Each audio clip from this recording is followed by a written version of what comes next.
রাধে রাধে, হরে কৃষ্ণ। নমস্কার প্রিয় বন্ধুরা, রাধারানীর সংসারের থেকে স্বাগত জানাই। আজকে আমরা এসেছি বাগানেতে শীষ পালং তুলবো। তবে শীষ পালংয়ের আজকে বাগান চচ্চড়ি, বাগানে সব রকম টাটকা সবজি দিয়ে আজকে বানাবো বাগান সবজি। তবে চলুন।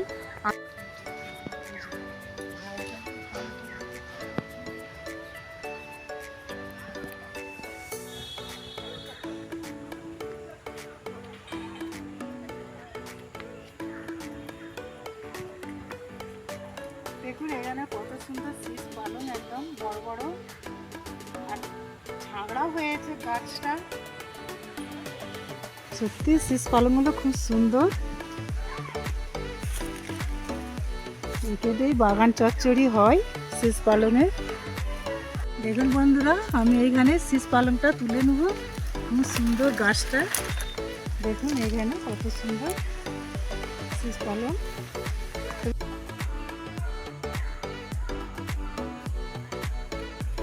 মূলগুলো খুব সুন্দর লাল হয়ে আছে, দেখুন লাল মূলো। আমি এইখানে বাগান থেকে শীষ পালংটা তুলে নিয়ে চলে এসেছি, দেখুন। আর এইখানে কি কি সবজি দেবো বাগান সবজিতে, বাগান চচ্চড়ি। এখানে নিয়ে এসেছি কুমড়ো আর বিম কড়াই, গাজর, বিট, বেগুন আর মূলো, শিম আর আলু। এইটা দিয়ে আমি বাগান চচ্চড়ি করব। তবে আমি এখন এগুলো সব সাইজ করে নিই, তারপর আমি আবার রান্নার সময় দেখাবো।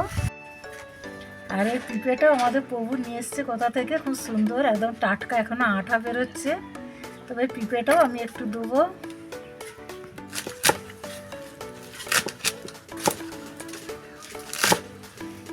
এইভাবে আমি এগুলো সব সাইজ করে নিচ্ছি। দেখে শীষ পালং কাটা খুবই সহজ, ধরে একদম ঘ্যাস ঘ্যাস করে এগুলো সাইজ করে নেব।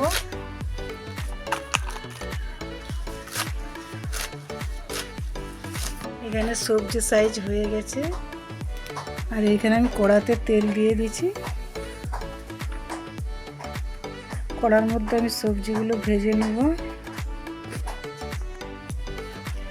সবজিগুলো সব আমি দিয়ে দেবো কড়ার মধ্যে।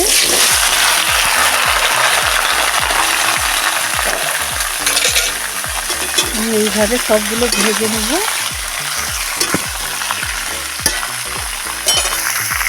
আমি এখন চাপা দিয়ে দেবো।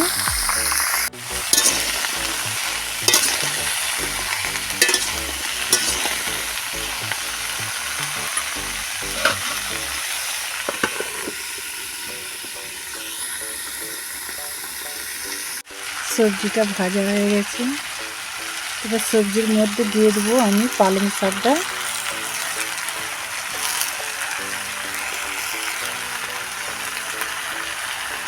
দিয়ে এইভাবে আমি নাড়তে থাকবো। এখন আমি 10 মিনিট এটা চাপা দিয়ে রেখে দিচ্ছি।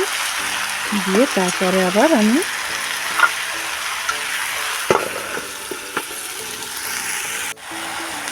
এইখানে আমি স্বাদ মতন লবণ দিয়ে দেবো। তো লবণটা পরিমাণ মতন কম দিতে হবে, কেননা যা এটা জোরে গেলেই একদম লবণটা আবার নালে হয়ে যেতে পারে।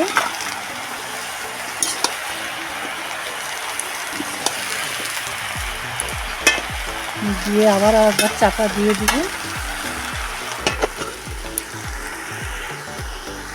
এনে সর্ষে আর পোস্তটা বেটে নেব শিলেতে। এখানে আমার সবজিটা সিদ্ধ হয়ে গেছে। তবে এখানে কোনো জল আমি ব্যবহার করছি না, যা সবজির জলেতেই এখানে জল বেরিয়েছে, দেখুন। তবে আমার এখন আমি ঢেলে নেবো জামমাটিতে।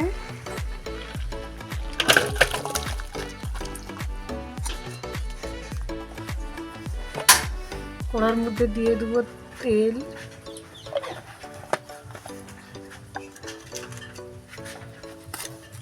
দিয়ে দিচ্ছি তেজপাতা আর গোটা লঙ্কা।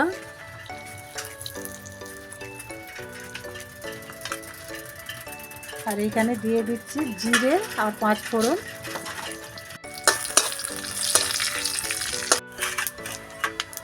দিয়ে দিচ্ছি আদা।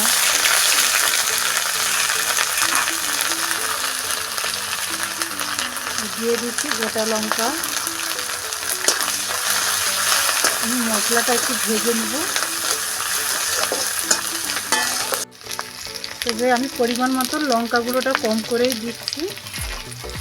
আর দিয়ে দেবো হলুদ গুঁড়ো 4 চামচ। এটা ভালো করে ভেজে নিই।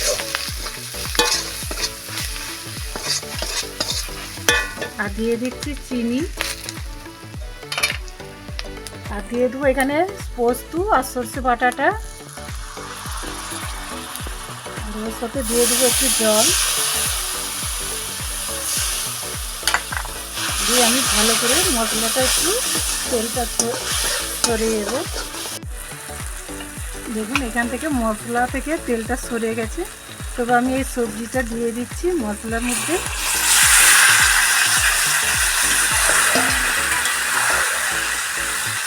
দেখুন এখানে সবজি কিন্তু একটুও গলছে না, একেই বলে বাগান চচ্চড়ি। সবটাই যেন গোটা গোটা থাকে।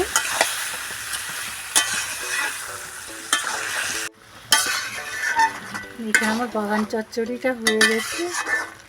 তো আমি ঢেলে নেবো জামবাটির মধ্যে।